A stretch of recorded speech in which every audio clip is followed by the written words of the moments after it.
The first time Zephyr Valewood called her niece in 7 years, it was only to make the room laugh.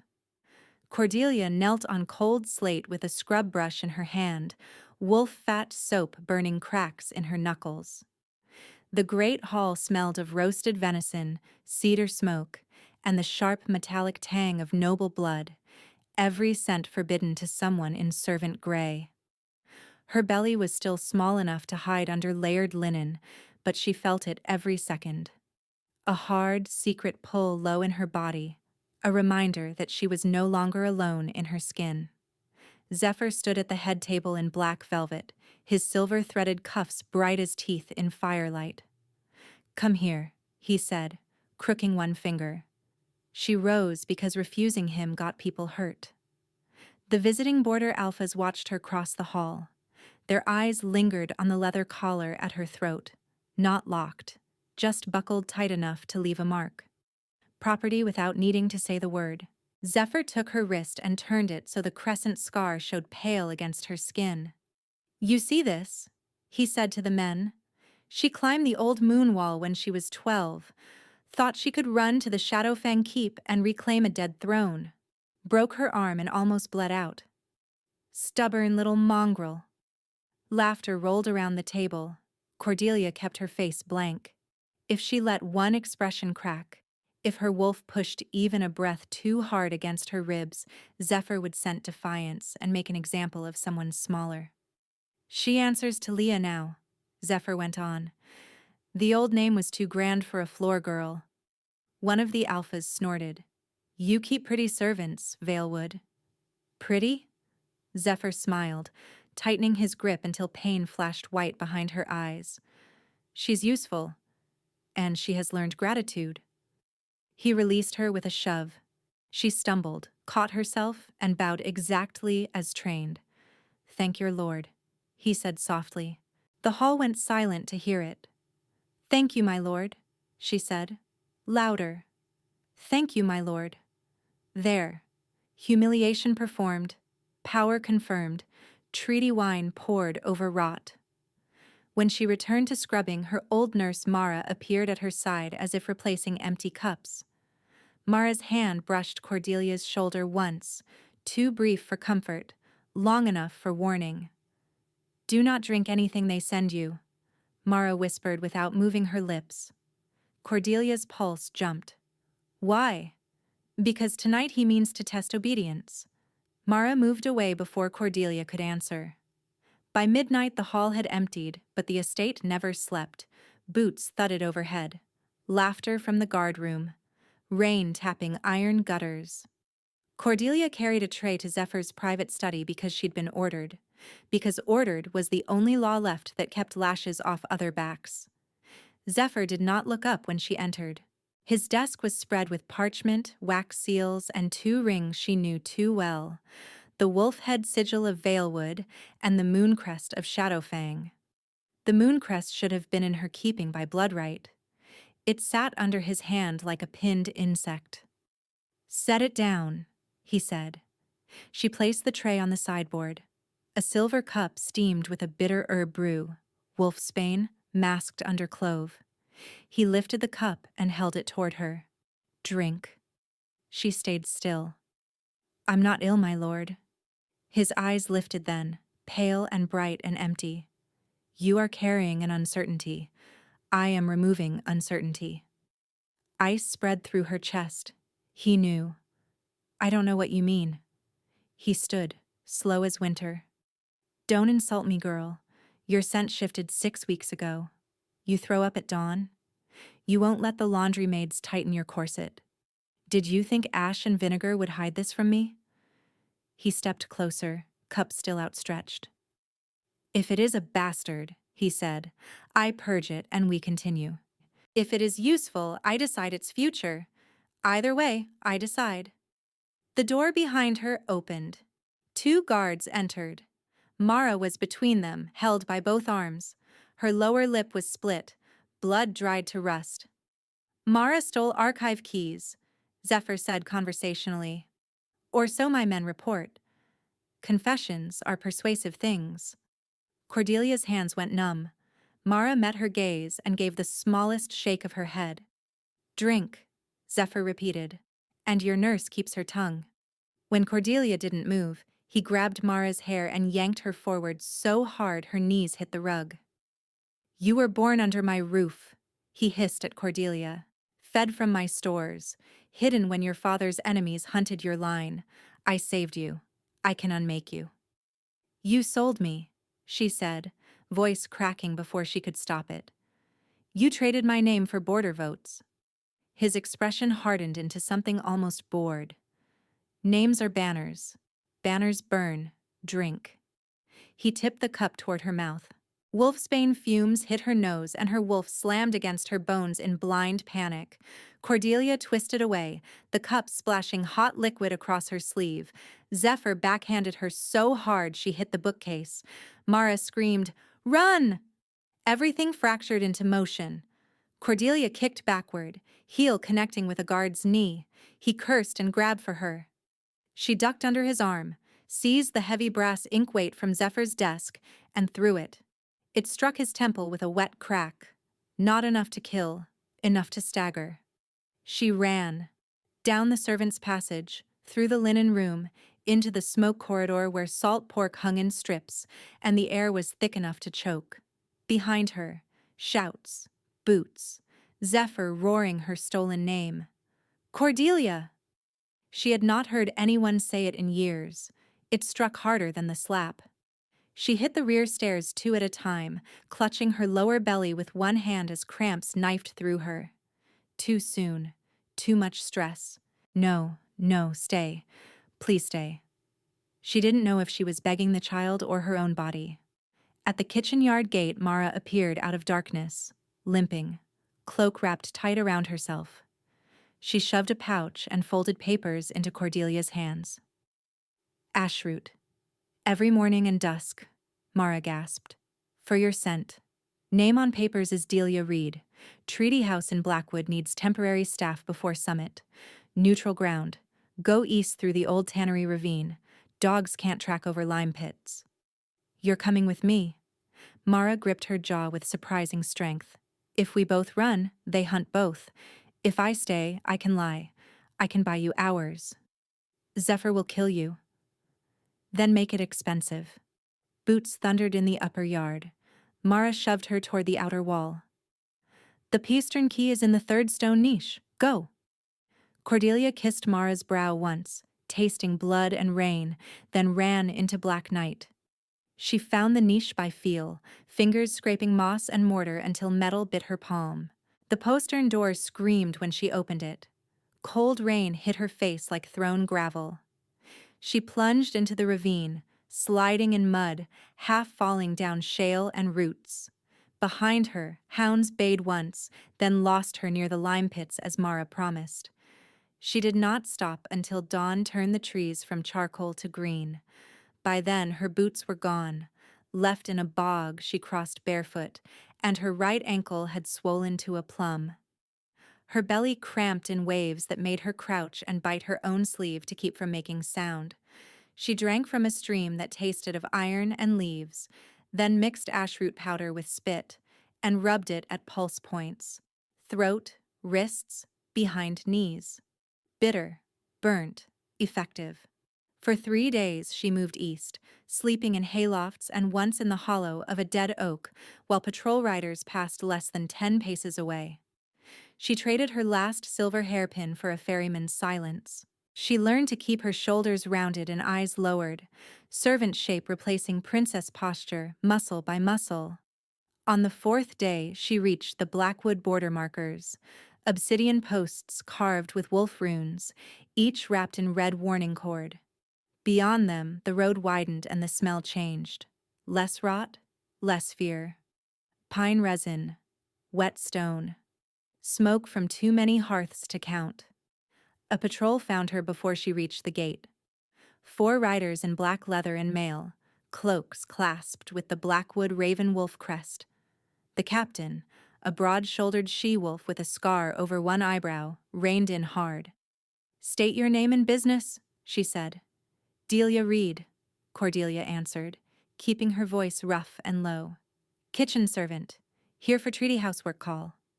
She offered the folded papers with both hands so they wouldn't see them shake. The captain scanned them, nostrils flaring.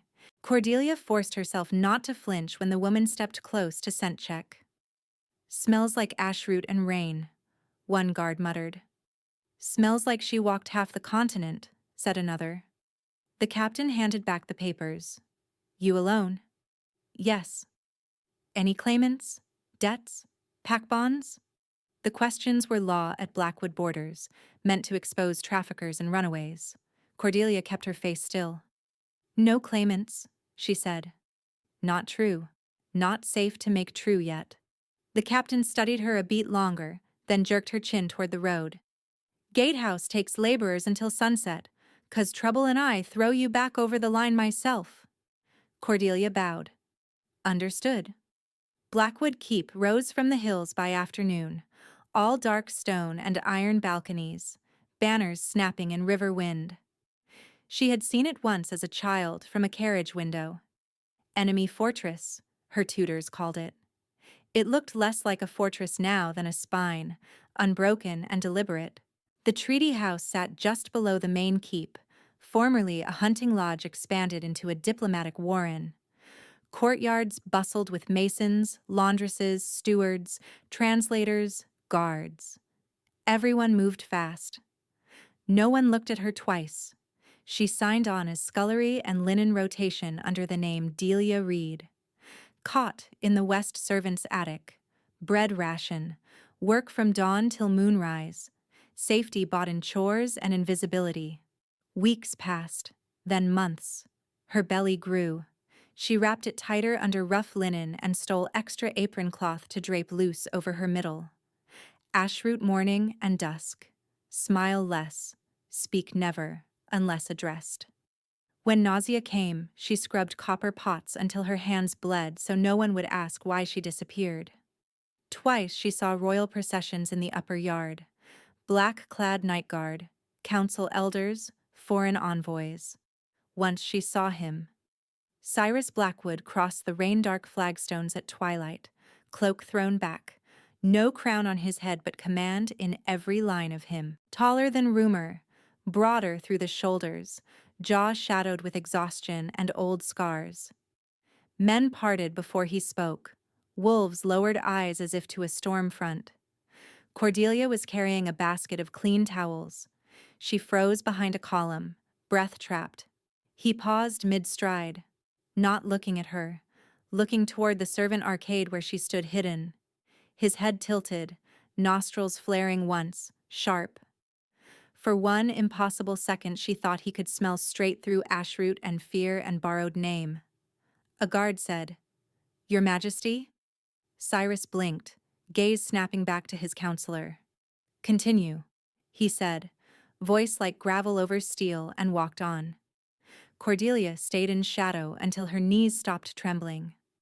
Then she kept walking, one careful step after another, deeper into the only refuge she had left, praying the walls of the treaty house would hold until the summit ended, until the child was born, until fate forgot her scent. The walls held exactly until the treaty bells began. Bronze chimes rolled over Blackwood Keep in 3 slow strikes, then a fourth for foreign delegation entry. Cordelia was in the lower hall with a tray of watered wine, head down, apron strings cutting into the small of her back, where her bindings were tightest. Her pup had been restless since dawn. Little turns and presses that made her breath catch, but manageable. She could work through, manageable. "Delia," the steward snapped. "Upper Treaty Hall, now! Keep your eyes lowered and your mouth shut." She climbed the broad servant stair with 30 pounds of glass and silver balanced in her shaking hands. Above, the hall doors stood open, carved with wolf and raven motifs worn smooth by generations of negotiations and threats dressed as diplomacy. Inside, banners hung in precise alternation: Blackwood black and crimson, Riverfall blue, Eastmarch gray, Valewood silver green. The long oak council table sat on a raised dais, oathstone at its center gleaming dark as wet bone. Cyrus Blackwood stood at the head of it, one palm braced on treaty parchment, voice carrying without effort. Shared river rights are non-negotiable unless the Eastern Patrol levy is reduced by 1/3, he said, tone flat with control. If you want Blackwood timber, a herald struck his staff. Valewood chief negotiator, Lord Zephyr Valewood. Every muscle in Cordelia's body locked. Zephyr entered in travel black trimmed with house silver, as polished as if he'd stepped out of his own mirror. No bandage remained from the inkweight strike months ago. Only a thin, pale seam near his temple where her desperate throw had landed. He moved like he belonged in any room he entered. Like rooms should be grateful. Cordelia shifted to retreat toward the sideboard before he could send her through ashroot and distance. Her tray rattled once, too loud. Zephyr turned his head. His gaze passed over servants, guards, scribes, and stopped dead on her left wrist where her sleeve had ridden back 1/2 inch. The crescent scar. Recognition hit his face in stages. Surprise, calculation, delight. Then that smile. Small, private, predatory, like finding a coin lost in floorboards and deciding whether to spend it or swallow it. There you are, he mouthed. Cordelia's pulse exploded. She took one backward step, then another, tray tilting. Don't run. Running draws chase. She knew that law in her bones.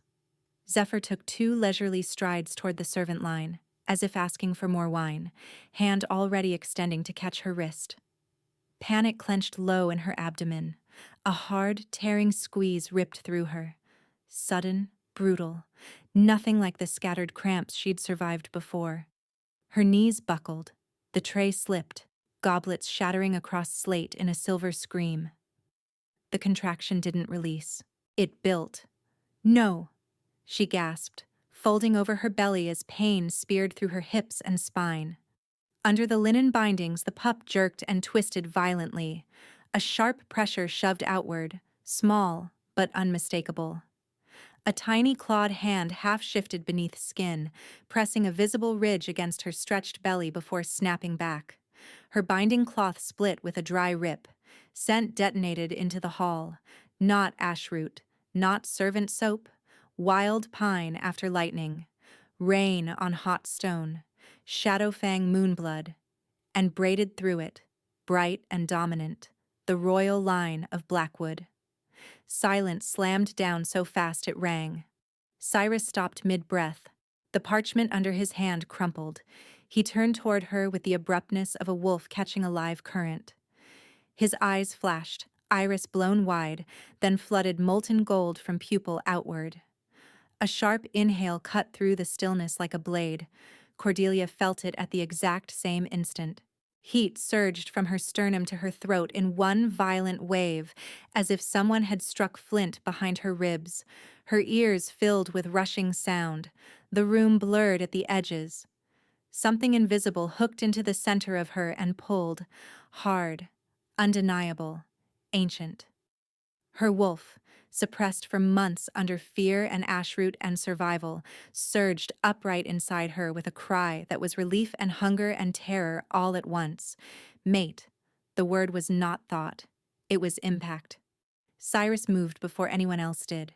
1 second at the table, the next on the lower floor in front of her, boots skidding on spilled wine, the entire hall recoiling from him on instinct. He dropped to one knee before her, not as performance, not as diplomacy, but because his body had chosen and his rank had no say in it. Mine, he said, voice hoarse, stunned raw. Gasps crackled around the chamber. A chair scraped. Someone whispered, Gods. Cordelia stared at him, unable to blink. Up close, he smelled exactly like the line threaded through her scent now. Storm rain, cedar smoke, iron. His jaw was tight enough to crack teeth, but his hands were open at his sides, claws sheathed, as if he was holding himself on a knife edge not to touch her without leave. Gold still burned in his eyes, not feral but blazing, and when their gazes locked, the bond pulled tighter, a bright hot line from her chest to his, humming. Fear crashed right behind it. If he knew, Zephyr knew. If Zephyr knew, everyone here would know what she carried. A royal heir, a lover, a target. Zephyr recovered first. He stepped forward with perfect indignation.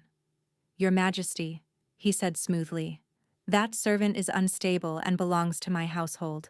I'll remove her." Cordelia flinched before she could stop it.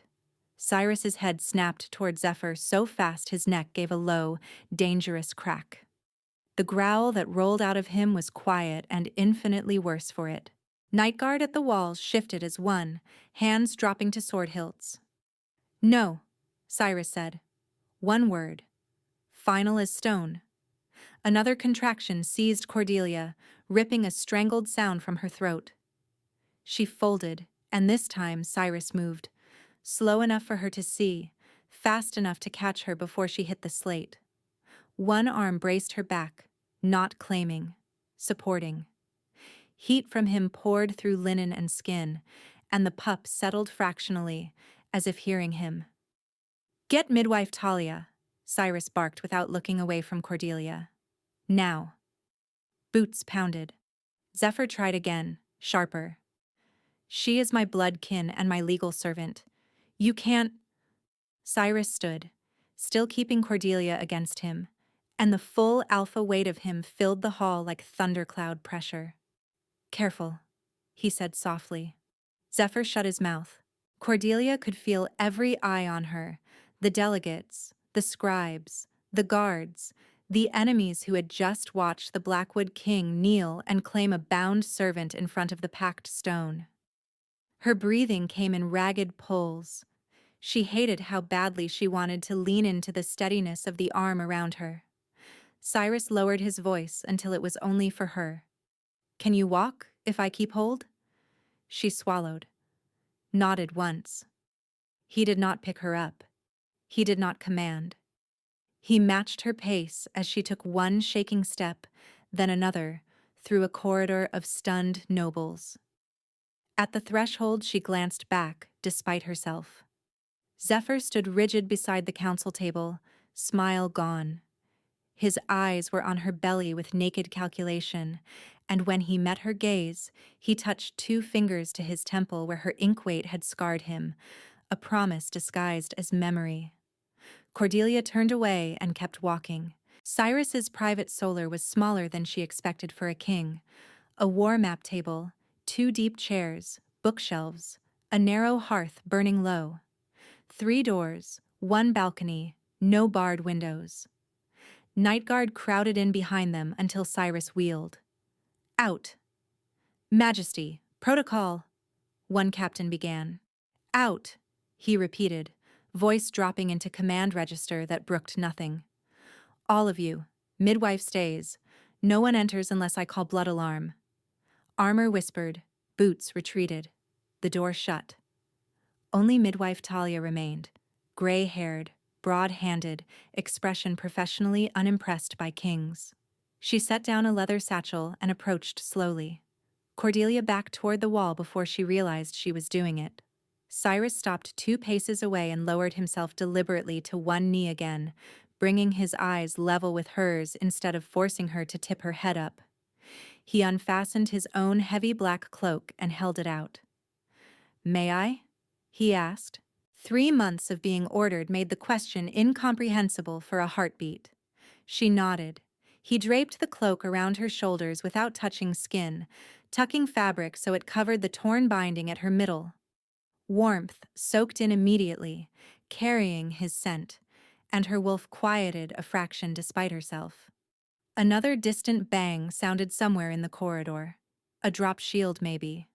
Cordelia flinched hard. "I heard it," Cyrus said at once, calm. "Outer guard changing positions, not this door." He angled his hand toward the room. "There are 3 exits. Main behind me, servants' panel there, balcony there. The dagger from your apron is on the table to your right. You can reach it in 2 steps." She stared. He had seen the hidden knife and not disarmed her. "I'm not taking your options away," he said, reading her face with unnerving accuracy. "Not today. Not ever. If I can help it. Midwife Talia cleared her throat. If you two are done circling each other, she needs her bindings off before that pup decides to announce itself with more claws. Cordelia's breath hitched. Hands. Not Zephyr's, not Guard's, not... She swallowed. Cyrus looked at her, waiting. May I touch your hands? She extended them before fear could reverse it. They were ice cold and shaking. His were calloused and warm, big enough to cover both without closing. He held gently, no pressure, until her tremor eased by degrees. May I loosen the linen? He asked next. She hesitated, then whispered, Yes. He moved carefully, fingers deliberate, untying knots at her back while Talia steadied her elbow. When the binding slackened, pain eased enough to let Cordelia breathe fully for the first time in hours. Tears stung unexpectedly. She blinked them away in anger. Look at me, Cyrus said quietly when another contraction started to crest. She did. Breathe in on 4, out on 6. Good. The pup shifted again, frantic but less violent. Cyrus's jaw flexed. He glanced at her belly, then back to her face. May I place my hand? He asked. That one landed like a blow, because no one had asked her for permission in years, because she wanted to say yes, and hated wanting anything from a king she barely knew, because the bond thrummed every time he spoke. Do it, she whispered. His palm settled low over the taut curve of her abdomen, broad and steady. He closed his eyes briefly and a low sound rose from his chest, an alpha hum, barely audible, vibration more than tone. It threaded through her bones. The pup answered with one sharp kick, then a long glide, then stillness. Not gone. Resting. Cordelia made a broken noise that might have been a laugh if it hadn't carried so much relief. There you are, little storm. Cyrus murmured toward her belly, then looked up, as if catching himself speaking too intimately, too soon. He withdrew his hand by inches, giving her time to object. She didn't. Talia did a quick exam, muttering about stress contractions, not active labor yet, bed rest if possible. Broth. No more binding. Unless you want me to skin whoever tied this. She packed fresh salve and left them with a pointed look that suggested she trusted neither fate nor politicians. When the door clicked shut, quiet expanded. Cyrus stayed kneeling. You don't owe me answers, he said. Not your old name, not the father, not why you hid. You can refuse every question until you can breathe without pain. Cordelia barked a humorless laugh. You already know the father. Gold flickered in his eyes again, softer this time. I know what the bond says. His mouth tightened. I also know bonds can be used as chains if one side chooses badly. I won't. She studied him for the lie scent she'd learned to hunt in men like Zephyr. Found none. Only exhaustion, anger held on a short leash, and something startlingly like wonder. Why? She asked, voice rough. You don't know me. I know fear when I see it, he said, and I know what it costs to survive by making yourself small. A beat. Whoever taught you that did not deserve you. The words struck somewhere unguarded. She looked away first. From the corridor came muffled voices, rising, counsel arguing already, no doubt, smelling blood in the political water. Cordelia's shoulders tightened. Cyrus stood, not looming, simply present. Rest here, he said. I'll deal with them. Zephyr won't wait. No, Cyrus said, and something lethal entered his expression. He won't. Dawn bled gray through stained-glass wolves when the council assembled in the war chamber. Cordelia sat at the far end of the oak table in a plain, dark gown borrowed from the midwife, Cyrus's cloak still around her shoulders like a shadow. 2 night guard flanked the door, motionless as carved obsidian. The room smelled of old paper, wolf musk, bitter tea, and hostility. Elder Bran Merrick of Eastmarch slapped his palm on the table first. This is absurd. We halt treaty proceedings because His Majesty was scent-struck by a servant? She is not merely a servant, said Councillor Vexa, eyes narrowing at Cordelia's wrist where the crescent scar remained visible. That mark, Zephyr cut in smoothly from across the table. A household accident from years ago. Irrelevant.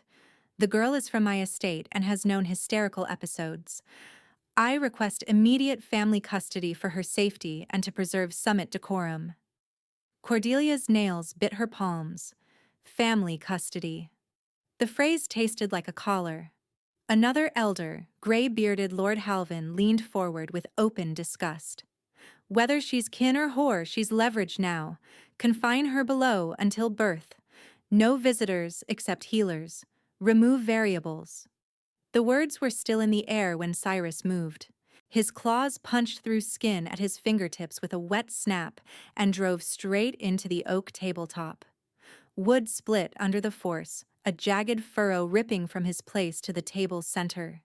Inkpots jumped, one tipped, black stain spreading like spilled night. Any hand raised against her, Cyrus said, each word clipped and cold, is raised against my crown. No one spoke. He turned to Cordelia, not performative, direct.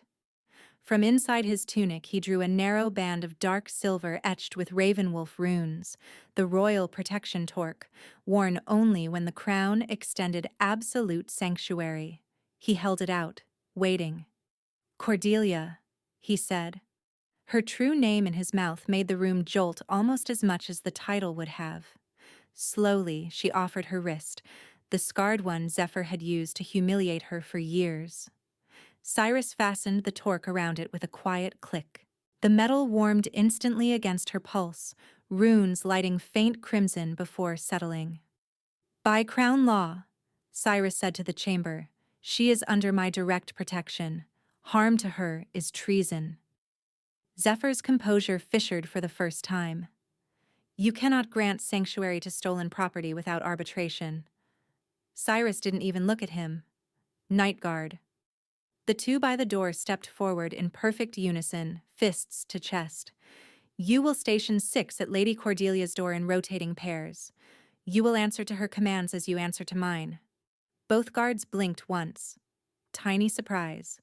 Then, yes, Majesty. Not imprisonment. Authority.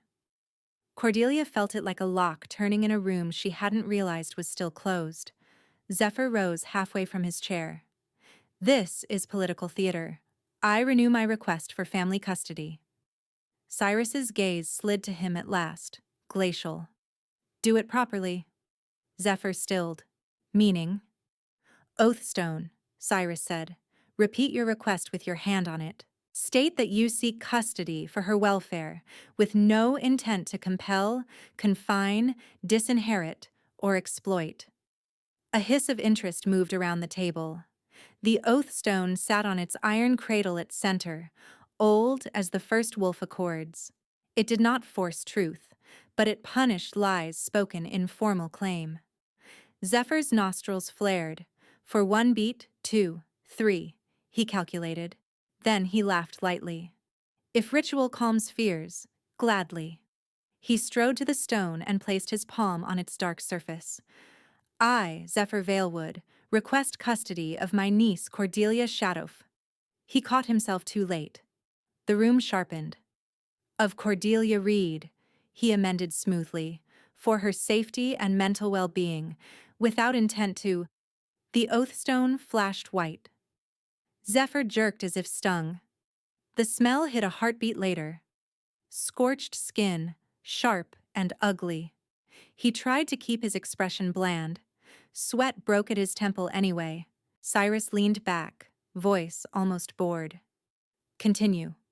Zephyr's jaw bunched. Without intent to compel, confine, disinherit, or exploit. The stone flared again, brighter. This time a strangled sound escaped him. When he snatched his hand away, an angry red welt had already risen across his palm in the shape of crescent runes. No one missed it. Councillor Vexa exhaled through her teeth. Well, that clarifies. Merrick stared at Zephyr with open revulsion. Halvin suddenly found his papers fascinating. Cyrus spoke into the silence. Request denied. Zephyr cradled his burned hand against his chest, eyes flat with hatred now, mask gone. He looked past Cyrus straight at Cordelia. This is not finished, he said softly. Cordelia met his stare. For the first time in years, she did not lower her eyes. I know, she said. Cyrus rose, signaling the end of debate. Chairs scraped. Nobles began to file out in murmuring knots. Treaty politics already rearranging around new fault lines. At the door, the Night Guard captain approached Cordelia and bowed, not to a king, to her. My lady, your orders for post-placement? Cordelia glanced at Cyrus. He gave no cue, no correction, only waited. Her voice steadied as she answered. 2 at my door, 1 at each stairwell. Rotate every 2 hours. No one enters without my consent except midwife Talia. The captain thumped a fist to his chest. As commanded. When the room finally emptied, dawn had brightened to silver. Cordelia sat very still, feeling the weight of the torque on her wrist and the stranger weight of being obeyed. Cyrus came to stand beside her chair, close enough that the bond's pull hummed warm under her skin, far enough that she could breathe. You handled that well, he said. She looked up at him, searching again for the trap. There was none she could scent. Only vigilance, fury held in check. And that impossible gentleness threaded through all of it like steel wrapped in cloth. Her guard did not fall all at once, but it shifted. One brick loosened, then another. Thank you, she said, and meant it enough to scare herself. Thank you, she said, and meant it enough to scare herself.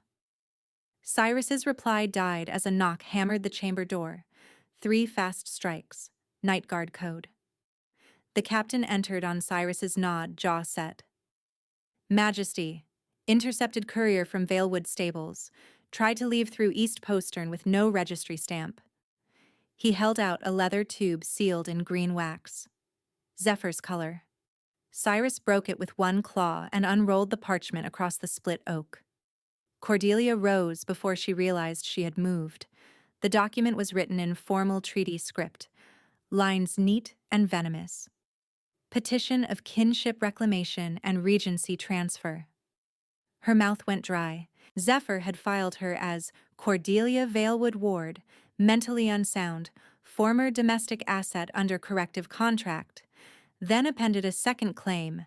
If she carried royal issue conceived outside recognized bond, guardianship would default to nearest male blood relative until maternal stability could be proven. Nearest male blood relative, Zephyr. At the bottom sat 3 signatures besides his, 2 border alphas, and 1 Riverfall magistrate she didn't know. Their seals looked authentic at first glance. At second glance, the Shadowfang mooncrest beside her name was wrong. The inner crescent curved left. Her family seal curved right. Forgery. Clean, practiced, and meant for people who had never seen the original. He's not just trying to drag me home, she said, hearing her own voice go flat. He's building a legal cage. Cyrus scanned the addendum, pupils narrowing. He also filed contingent marriage articles. What? He turned the page. Her stomach lurched.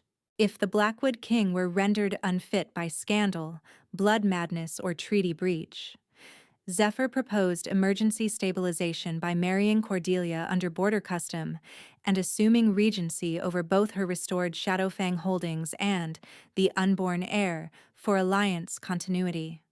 Cordelia laughed once, sharp, unbelieving. He forged my life into a contract. Not just yours. Cyrus tapped the signatures. He bought witnesses. A second knock. Counselor Vexa entered with an archivist carrying a stack of bound record books, breathless and furious. We checked the lineage rolls Zephyr submitted at dawn, Vexa said without preamble. 2 were copied from records burned 18 years ago. Dates don't align. inks fresh beneath old dusting. He hired a good forger, not a perfect one. The archivist shoved forward a brittle ledger. Shadowfang Succession Law, Pre-Fall Edition. Female line inheritance holds if direct blood survives. He pointed to a clause with shaking finger. If Lady Cordelia is legitimate, and I believe she is, Valewood has no custodial claim. None. Cyrus looked at Cordelia, not the page. Can you prove bloodline publicly? She thought of the packed stone in the hall, the old glyphs beneath it. The rite her mother had taught her in whispers before the keep burned. Yes, she said, but if I do, Zephyr stops pretending this is legal. He already has. Cyrus rolled the petition closed. Now we make sure everyone else sees it. Vexa's expression hardened. There's more. Eastmarch Elder Merrick met privately with Zephyr's aide before council. So did Lord Halvin. Their steward suddenly paid outstanding wolf tax in gold this morning. Bribes. Of course. Cordelia could feel the shape of Zephyr's plan now. Reclaim her as property if he could. Discredit Cyrus if he couldn't. Seize the child either way. And light a border war in the confusion. Not a man improvising. A man laying rails. Cyrus handed the forged petition to the Night Guard captain. Chain this to evidence custody. Double watch on all archive passages and ventilation shafts in the treaty wing. Ventilation, Majesty? The captain asked. Cyrus's mouth thinned. If Zephyr's building legal cages and buying border alphas, he's preparing a second blade. Find it. As the captain left, Cordelia felt a wave of nausea and sat again before her legs gave out. The torque on her wrist was warm, almost hot, as if reacting to her pulse. Cyrus knelt beside her chair, voice low. You're shaking. I know exactly what he wants, she whispered. He wants me frightened enough to choose the cage myself. His hand hovered near hers, waiting. She turned her palm up.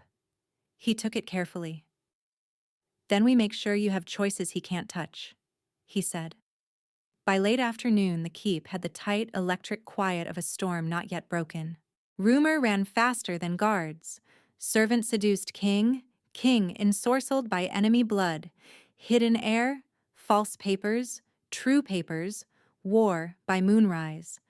Every corridor smelled of adrenaline and ink.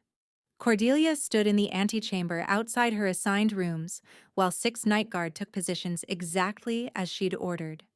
She corrected one pair herself when they left too much blind angle near the stair bend. They obeyed instantly. Power still felt like borrowed clothing on her. But it fit better each hour.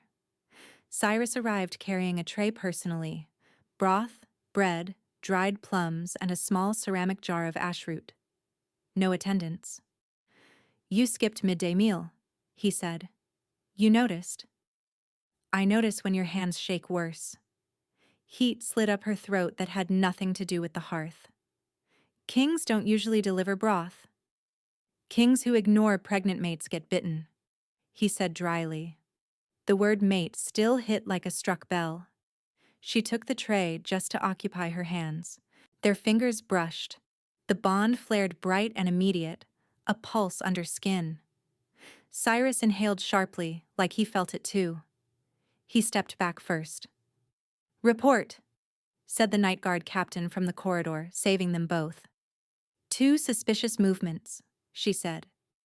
Valewood scribes attempted access to lower archive. Denied.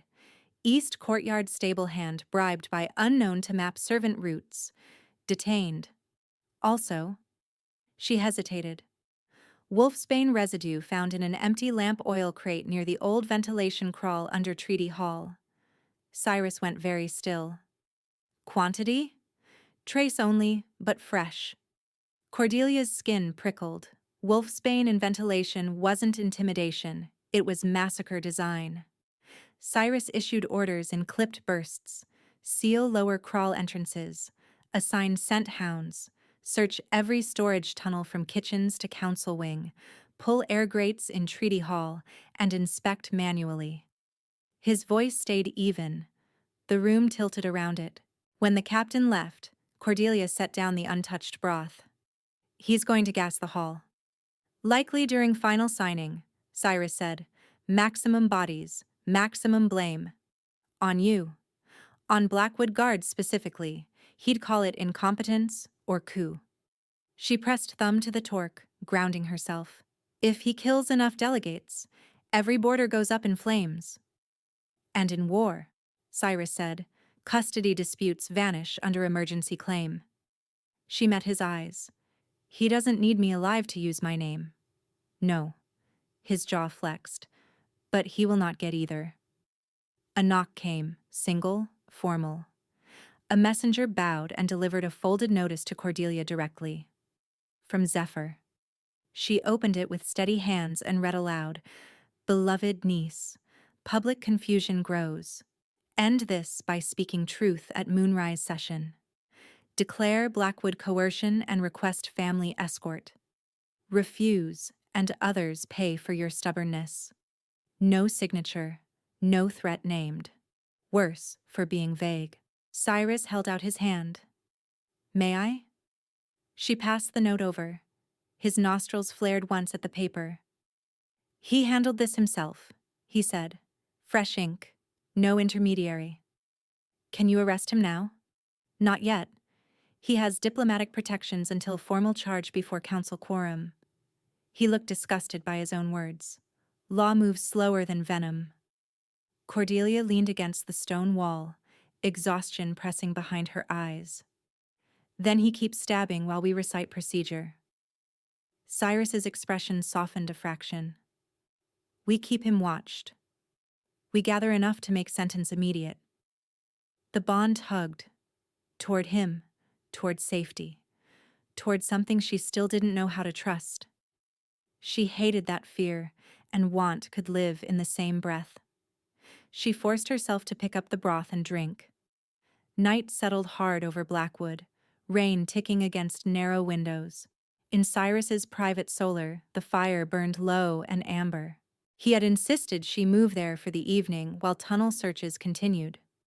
Closer to command, easier to defend. He asked before each change. She kept saying yes. Now she sat wrapped in his cloak on the hearth rug, bare feet tucked under her, while he crouched at the map table sorting sealed reports. Not speaking, just present. It was the quiet that undid her. In Valewood, quiet meant waiting for the next order, next blow, next bargain made over her head. Here, quiet held because no one demanded anything. Cyrus set down the last report and crossed to her slowly. Contractions? Less. Mostly pressure. She watched his hand hover near her ankle. You can touch. He rested his palm lightly on her calf, grounding more than caressing. Warmth spread through cramped muscle. After a long moment, he said, I need truth from you on one point, but you can refuse. She gave a tired huff. That warning usually means I won't like the question. Probably. His gaze lifted to hers. Did Zephyr know you were Shadowfang heir when he collared you? The answer lodged like bone. She nodded. He watched my mother die on the keep steps. She said quietly. Swore over her body he'd protect me. 3 months later, he sold half my household and registered me as debt labor under his estate books. Said it was temporary until politics cooled. Her mouth twisted. Politics never cooled. Cyrus's hand tightened once on her calf, then loosened as if he'd remembered his own strength. I'm sorry. She stared into the fire. Don't be. Sorry doesn't unmake years. No, he said. But it means I won't pretend I can fix it by roaring louder. A small, startled laugh escaped her. You roar very loud. I'm trying not to. She looked at him then, really looked. The scar along his jaw. The fatigue purpled under his eyes. The restraint in every line of his body like a drawn bow he refused to loose near her. You asked earlier about the father, she said. You deserve that answer. He went still. 7 months ago. Midsummer market at neutral border camp. I was sent disguised to deliver accounts to one of Zephyr's brokers. She swallowed. A brawl broke out near the horse lines. You pulled me clear before a wagon overturned. We ended up in the storm shelter by the Tannery Road. You were injured. I was... She shrugged helplessly. I was tired of being touched like property and looked at like furniture. You asked my name. I lied. You still asked before every touch. Recognition flared in his face, stunned and aching. Green cloak. Copper pin shaped like a fern. You remember. I remember every second after I scented you today, and the memory slammed back. His voice dropped. I searched that camp for 3 days after. No trace. I made sure there wasn't. She placed his hand against her belly, deliberate this time.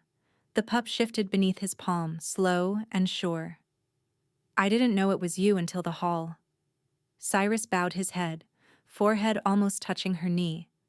I would have come for you. I know. The words came easier than she expected. That's why I hid. He looked up, hurt and understanding braided together. Because anyone tied to me becomes a target. Because anyone tied to power becomes a target, she corrected softly. You included. Rain thickened outside. The fire popped. For the first time in years, Cordelia told someone the full shape of her fear without editing for survival. I don't know how to be wanted without being owned, she whispered. Cyrus's expression changed, something fierce and tender and absolutely certain. Then we learn a new way, he said. Slow, with consent. With witnesses if you want them. With written law if that helps. I don't care what form it takes, Cordelia. I care that you never feel trapped with me. Her throat burned. She nodded once, unable to speak. He leaned forward, stopped inches from her mouth, and waited. She closed the distance. The kiss was brief, careful, almost reverent. No claiming, no pressure. When they separated, the bond settled warm and steady instead of sharp. A knock shattered the moment, urgent, wrong. Night guard, breathless. Majesty. Package for Lady Cordelia arrived through kitchen stores. No sender mark. We isolated it, but she needs to see. Cyrus was on his feet instantly. Bring it here, don't open. The guard entered with a sealed wooden box on a tray, as if carrying plague. Cordelia smelled it before she saw it. Dried blood, old lavender soap, and Mara's hearth smoke scent buried beneath both. Her vision tunneled. Open it behind me, Cyrus said, stepping between her and the box. No. Cordelia stood, hands cold. I'll look. He searched her face, then nodded once and moved to her side instead of in front. The guard lifted the lid. Inside lay a braid of gray hair tied with faded blue thread she had braided herself as a girl for Mara's festival apron. Under it, a note. Cordelia unfolded it with fingers that refused steadiness. Moonrise. Speak at session. Denounce Blackwood coercion. Request return to Valewood, and surrender all lineage claims. Fail, and your nurse dies before dawn. Proof enclosed, so you stop pretending I bluff. Z. Something inside her went silent. Cyrus read over her shoulder. The room flooded with the scent of his rage, iron and storm and wolf-bared teeth. Get me Zephyr's rooms, he snarled to the guard. Now. The guard didn't move. Majesty. Second alarm from lower levels. Tunnel team found canisters wired along the Treaty Hall vents. 2 already primed. 1 guard exposed to wolfsbane smoke, and down. Everything snapped into horrible alignment. Zephyr's ultimatum to pin her in place. The canisters to burn the summit if she refused. The clock at moonrise. Cordelia folded the note once, precise, and tucked it into her sleeve beside the torque. Cyrus, she said, voice like glass. He wants me in that hall, where everyone can hear me break. His eyes flashed gold. You are not going anywhere near those vents. Another runner pounded up the corridor, face ash white. Majesty, Valewood delegation quarters are empty. Lord Zephyr and 3 aides missing. Archive passage lock broken. Critical no longer approached. It had arrived. Critical no longer approached. It had arrived. Cyrus moved first, voice cracking through the corridor like a whip. Blood alarm, full lockdown. Seal the outer gates and clear the treaty hall. No torches near lower vents until we know where the canisters are. Night guards scattered at a run. Cordelia grabbed his wrist before he could turn away. If he's emptied his quarters, he's in the tunnels already. You're not going below? Another contraction slammed through her, harder than anything before. She braced on the table, breath sawing, and felt wet heat slide down her inner thigh. Midwife Talia, who had appeared in the doorway with impossible timing, took one look and swore. That's not just stress anymore, labor's started. The words hit the room like another alarm. Cyrus's head snapped toward Cordelia's belly, then to Talia. How long? Could be hours, could be less with this much adrenaline. And if she keeps inhaling wolfsbane smoke, neither she nor the pup stays stable. A horn blared from below. One long, two short. Hazard in the lower levels. Cordelia forced herself upright through pain. He timed it for this. Labor at signing, smoke in the hall, panic on the floor. If I disappear now, he controls the story. Let the story burn, Cyrus said, gold flaring in his eyes. I care about you breathing. And I care about everyone in that hall not choking to death because I hid again. She met him hard. I am done hiding. Before he could answer, a steward stumbled around the corner, coughing. Delegates are already gathering for Moonrise session. Someone rang the assembly bell early. They think it's a security drill. Zephyr, herding witnesses into the kill box. Cyrus bared his teeth and turned to the captain. Divert them to the upper courtyard. Too late, the captain said hoarsely. East stairwells smoking. People are panicking and pushing toward the central hall doors. A thin gray ribbon of air curled under the corridor arch, carrying the bitter metallic sting of wolfsbane. Cordelia tore a strip from Cyrus's cloak and pressed it over her mouth. Get them moving upwind, wet cloths over faces. Close every interior grate. Talia thrust a vial into her hand. Crush this under your tongue if you get dizzy. It won't fix wolfsbane, but it buys minutes. Cyrus caught Cordelia's shoulders. Look at me. She did. If you collapse, I carry you out. I don't care who sees. Fine, she rasped. But first we stop him. He searched her face, found no space left for argument, and nodded once. Together. They hit the stairs at a near run. The central treaty hall was already chaos. Delegates packed the floor in knots of shouting bodies. Scribes clutched bundles of parchment to their chests like children. 2 Riverfall envoys were on their knees retching near a side column. Someone had overturned a brazier and sparks hissed in spilled wine. Guards fought to force open the high windows while gray haze thickened near the lower vent grills. Above the noise, a herald kept screaming, "Remain calm," in a voice breaking on every syllable. No one was calm. Cordelia doubled over as another contraction tore through her spine. When it eased, she tasted blood where she'd bitten her cheek. Cyrus's hand hovered near her back, not touching until she nodded, then anchoring there as they pushed forward. Merrick saw her and blanched. "Get the pregnant woman out of here," Halvin shouted over him. "Where is Valewood? Where's Zephyr?" Exactly. Not here.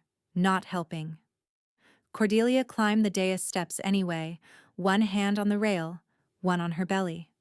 Blood slicked her palm where she gripped too hard. At the top stood the packed stone in its iron cradle, and beside it lay the ceremonial signing quill, long bone handle, silver nib. Cyrus caught her arm. "Cordelia." She turned, breath ragged. "If I leave this to you, he'll call it conquest. If I do it, he loses every lie." His jaw flexed. Then he released her arm and stepped to her left, a wall against the crowd. "Night Guard!" she shouted, voice carrying farther than she thought possible. "To me!" The nearest 6 snapped their heads up. The torque on her wrist glowed red as banked coals. "I am Cordelia Shadowfang," she said, and the hall stuttered into shocked silence around the name. "Daughter of Queen Alara Shadowfang and lawful heir by blood. Zephyr Valewood forged succession seals and rigged this hall to murder you all. Watch." She seized the ceremonial quill, flipped it, and drew the silver nib straight across her palm. Pain flashed bright. Blood welled dark and fast. She slammed her bleeding hand onto the packed stone. For one heartbeat, nothing happened. Then the stone drank. Ancient glyph work ignited under her palm. Lines of cold blue light racing across the stone's surface and out through hairline cracks in the dais floor, like roots finding water. Beneath the council table, hidden runes answered in a deep, resonant hum. The air itself seemed to tighten. Scribes cried out as documents on the table shivered. Wax seals stamped with the false Shadowfang crescent went black at the edges, then blistered and split with tiny popping sounds.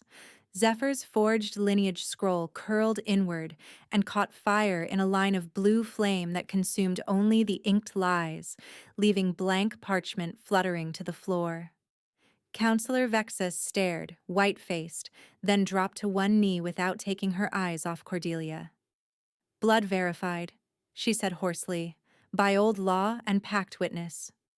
A ripple followed, some kneeling, some too stunned to move. Cordelia yanked her hand free, blood dripping onto stone. "No one kneels," she snapped. "Move." She pointed to the floor captain. "Seal west and east tunnel mouths, wet blankets over vents. Use sand, not oil. Anyone smelling concentrated wolfsbane gets pulled and treated immediately." To the herald, "Open the roof shutters fully and keep the crowd to the north wall where air's cleaner." To Merrick and Halvin, who still stood frozen, "You wanted me confined. You can redeem that by carrying the sick. Now." They moved. Cyrus watched her with something fierce and proud and almost disbelieving. "I'll take a team to the lower archive." "No," she said. "He knows you'll come straight. He'll bait you where the canisters are thickest." She pointed toward the servant's side stair. "Archive passage has a blind turn 2 levels down and a map chamber with only one exit. He used it when I was 12 to trap me during drills. He'll run there." Cyrus grimaced, then nodded. "Then you stay on this level and direct." She shook her head. "I'm the only one he'll stop for." "Absolutely not." A fresh scream rose from below, followed by the clang of metal and the whoomph of a small contained blast, one canister going off early. Cordelia stepped into Cyrus's space until their foreheads almost touched. "If he reaches the final trigger, this whole wing fills in under a minute. You cannot Alpha Command smoke." Their bond thrummed like a wire drawn too tight. Finally, Cyrus exhaled through his teeth. "You do not leave my sight." "Deal." They ran for the lower stairs together, Nightguard and 2 coughing but determined Shadowfang veterans falling in behind at Cordelia's command. The old men who had served her mother once and survived as hired blades in foreign courts. One glanced at her bloodied hand and bared his teeth in a grim smile. "About time, little moon," he rasped. The lower corridor was a throat of stone and shadow. Wolfsbane haze clung low, stinging eyes and lungs. Nightguard moved in crouched formation, masks of wet cloth tied over mouth and nose. Cordelia led by memory, left at the cracked pillar, right where the mortar smelled damp, duck under the hanging chain near the boiler room. Each turn matched the map she'd carried in childhood nightmares. Contractions came faster now. She rode each one by counting Cyrus's breaths beside her. At the first junction, they found 3 canisters wired to a tripline anchored in an archive cart. A young guard reached for the wire. "Don't!" Cordelia barked. "Pin at the valve first, then cut." He jerked back. A veteran slid in, jammed a dagger through the brass valve stem, and the hiss died. "Good," she said. "Baggett, move." At the second junction, they weren't fast enough. A fleeing scribe stumbled through unseen line and a canister cracked open with a sharp metallic pop. White vapor billowed. Cyrus lunged, grabbed the scribe by collar, and hurled him into cleaner air while Cordelia shoved a wet cloak over the vent mouth and stamped the release lever shut with her heel. Pain lanced up her leg and across her abdomen. Stars burst behind her eyes. "Cordelia!" Cyrus caught her as she pitched sideways. "I'm fine." She wasn't. Warm fluid soaked farther down her thighs now. "Map chamber, go." They rounded the final bend to the archive passage and heard Zephyr before they saw him. Boots scraping, muttered curse, the click of a striker wheel. The map chamber door stood half open. Inside, old kingdom maps covered a long stone table. At the far end, Zephyr knelt beside a heavy iron canister mounted to a vent trunk, hand on the ignition latch. Two aides lay groaning nearby, one with a broken leg, abandoned. Zephyr looked up and smiled through sweat. "There's my niece." He yanked the latch. Nothing happened. Cordelia saw why. The line from this trigger ran to a secondary valve across the room. She moved before thought, snatching the signet dagger from the nearest fallen aide as she crossed. Zephyr surged to his feet and drew his own blade. "You should have spoken when I told you. You should have died when I threw the inkweight." They collided beside the map table. He slashed for her wrist. She half shifted on reflex, claws punching through her fingertips, and caught his forearm instead. Flesh parted under her nails. He roared, drove his shoulder into her, and for 1/6 second they both teetered over the canister. A contraction hit like a hammer. Cordelia used it, dropped her weight, twisted, and slammed Zephyr's wrist flat onto the stone map of old Shadowfang lands. Then she drove his own signet dagger straight through his hand and into the table. Steel hit stone with a crack. Zephyr screamed. His fingers spasmed open, dropping the striker wheel. It skittered away under a shelf. Cyrus hit the doorway a heartbeat later, eyes blazing full gold, claws out, murder written clean across his face. He stalked forward. "Move," he growled to Cordelia. "I end this now." "No." Cordelia planted herself between them, chest heaving. "Not like this." Zephyr laughed wetly through clenched teeth. "Hear that? Still trying to sound royal while she bleeds." Cyrus took another step. Cordelia shoved a blood-slick palm into his chest. "Cyrus, listen." She held his gaze until the bond caught and steadied. Blood law. His nostrils flared. He understood. Old law predated kings. Traitors of ruling blood confessed before pact witness or died titleless, their crimes disputed by every scavenger left alive. Confession sealed succession. No more forged heirs, no more legal ghosts. Cyrus's claws retracted with visible effort. "Night Guard," he barked. "Chain him. He faces stone." They ripped Zephyr's hand free of the table. He howled and nearly fainted. They hauled him upright anyway, wrists bound in iron behind his back, blood dripping down his cuff where the signet ring had split his skin. Cordelia picked up the fallen striker wheel and dropped it into Cyrus's palm. "Final trigger," she said. He crushed it in his fist until it bent. "Haul," she said. "Now." By the time they dragged Zephyr into the treaty hall, smoke had thinned and rage had thickened. Delegates lined the walls in soot-streaked clothes, eyes red, faces hard. Two covered bodies lay near the north doors under blackwood cloaks. Guards who had taken the first blast full in the lungs. Healers moved among the living with vinegar cloths and trembling hands. At the dais, the packed stone still glowed faint blue where Cordelia's blood had woken it. Zephyr spat blood to one side and straightened as much as chains allowed. "You can't try me in foreign court." Cyrus answered, "You triggered attack on treaty delegates under pact roof. This is every court." Cordelia climbed the dais again, slower now, each step a knife. Blood marked the hem of her skirts. The hall watched her like a drawn bow. She raised her voice. "By old blood law and summit authority, I call confession trial of Zephyr Valewood for treason, forgery, unlawful bondage, attempted regicide, and mass murder conspiracy. Vexa struck the floor with the herald staff. Accepted. Merrick swallowed hard and echoed. Accepted. Halvin, pale as chalk. Accepted.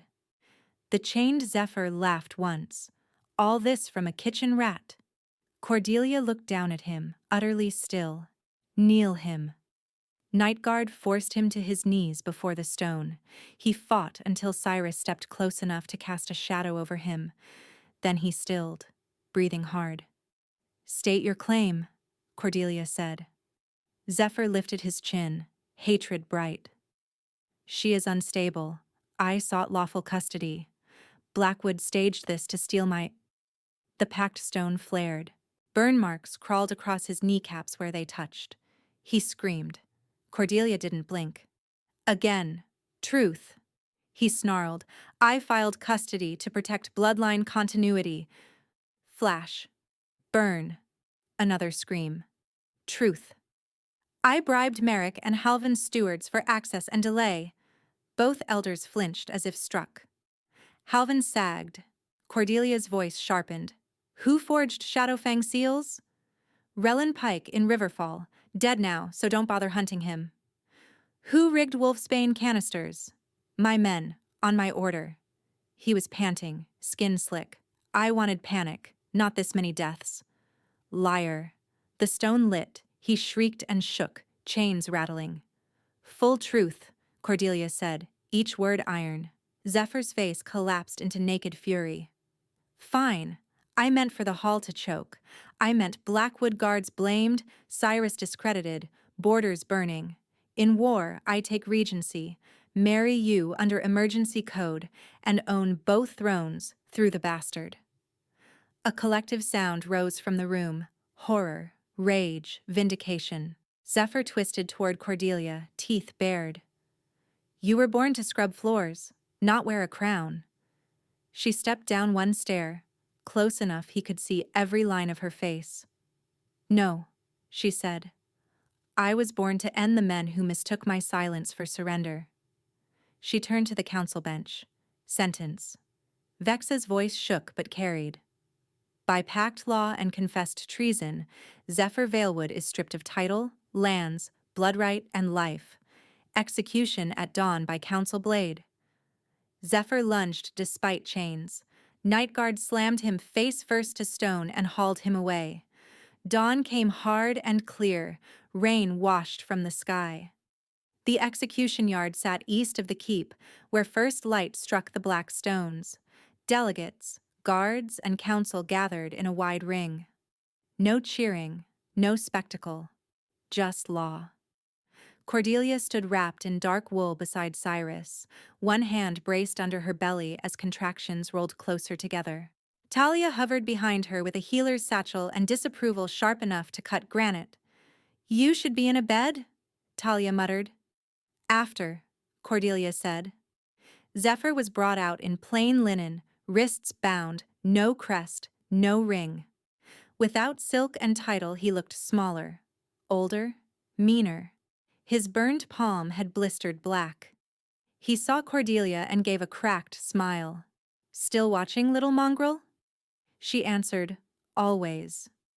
Counselor Vexa accepted the execution blade from the marshal, a broad short sword kept for legal sentence. She read the charges once more. Zephyr laughed at half of them, then started cursing when she finished. Any final truth? Vexa asked.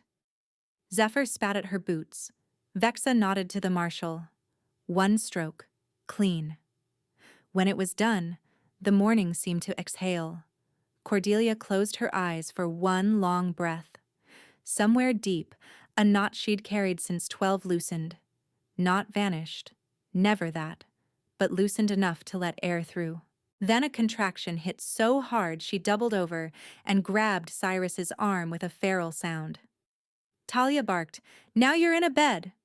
Their son arrived just before noon in Cyrus's private solar because there was no time to reach the birthing wing. Stormlight flooded the room. Talia bossed kings and guards alike with terrifying efficiency. Cyrus stayed at Cordelia's shoulder because she asked him to, and because she would have bitten anyone who tried to move him. Hours blurred into pain, breath, and voices. Again, Cordelia, push. Good. Good, that's it. Cyrus, stop growling. You're scaring my assistants. He laughed once, wild with nerves, and obeyed. At the final push, the pup shifted mid-cry, tiny claws pricking air before settling back into soft skin and furious life. He came out howling, dark-haired, lungs strong, scent exploding through the room, pine and rain and moonlit cedar braided perfectly. Talia laid him on Cordelia's chest. Healthy boy, good weight. God save us, he's loud. Cordelia stared at him, stunned and wrecked and incandescent. The baby rooted clumsily against her skin, then relaxed at the sound of Cyrus's voice near his ear. Hello, little storm, Cyrus whispered, tears bright and unhidden. Cordelia reached for him with her free hand. He took it and pressed his forehead to hers while their son screamed between them like a declaration. 3 nights later, under a full moon washed silver, they stood alone at the altar above Blackwood's highest terrace. No court, no witnesses, just old stone, cedar smoke, and the wind. Cordelia wore a simple dark dress loose at the waist, her healing body still sore, her wrists bare except for the protection torque. Cyrus had left his crown inside. Scars silvered his jaw in moonlight. Exhaustion and joy lived side by side in his face.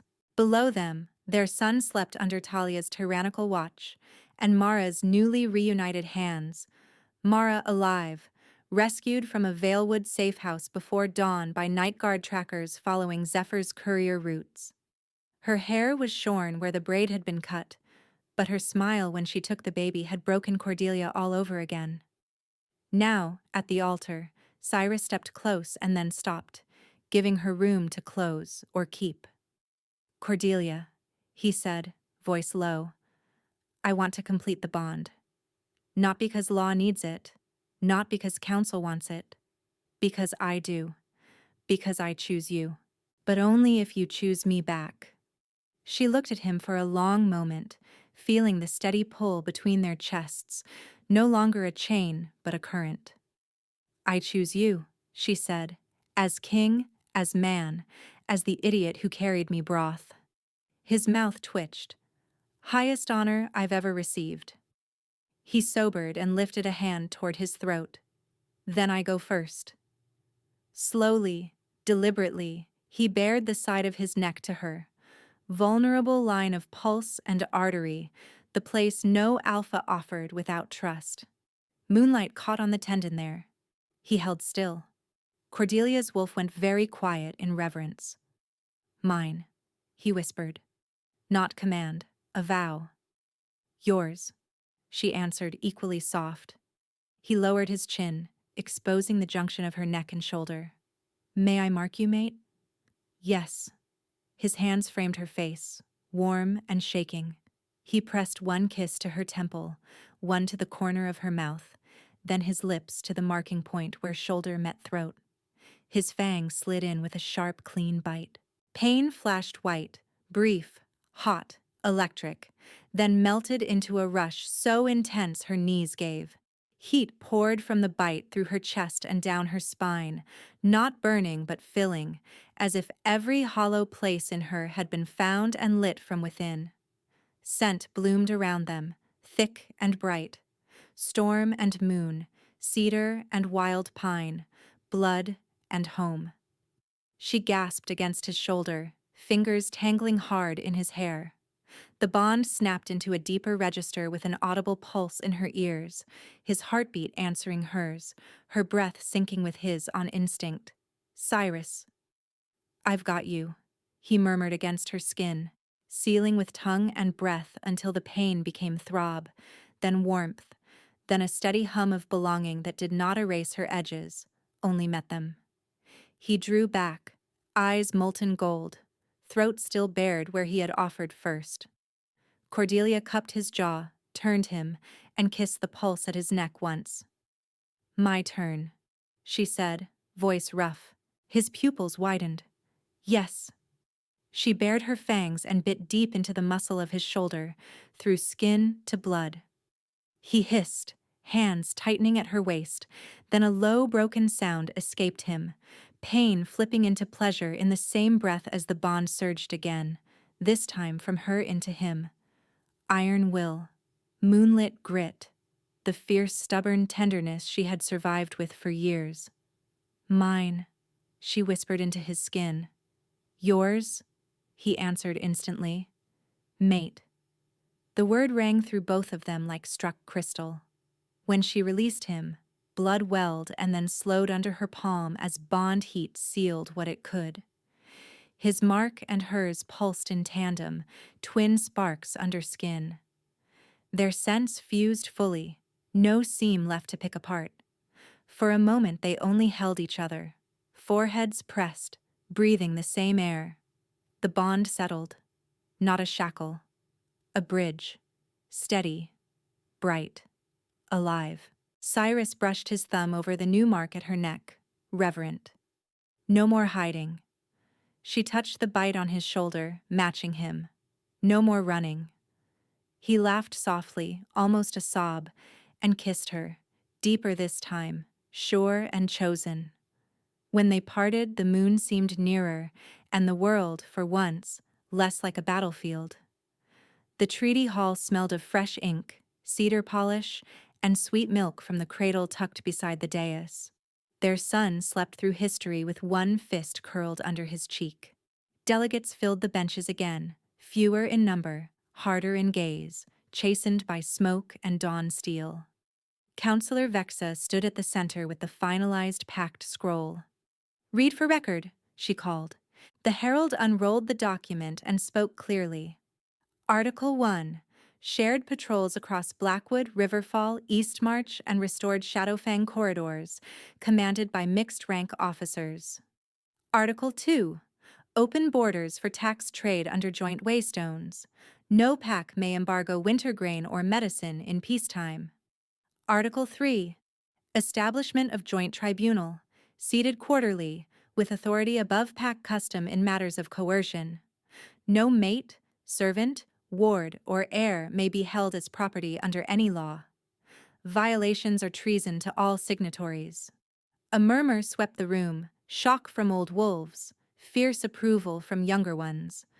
Cyrus signed first as Blackwood King. Then he stepped aside. Cordelia approached in formal Shadowfang black edged with moon silver. A circlet rested on her brow, not Blackwood's crown, her own house crest reforged from the rescued remnants of her mother's seal. She signed as Cordelia Shadowfang, Queen Regent of the restored Shadowfang lands. Not absorbed, not renamed, equal.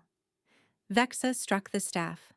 By pact witness and blood law precedent, the regent's vote stands sovereign and independent. Merrick, chastened and publicly fined for bribery negligence, bowed his head as he added Eastmarch's mark.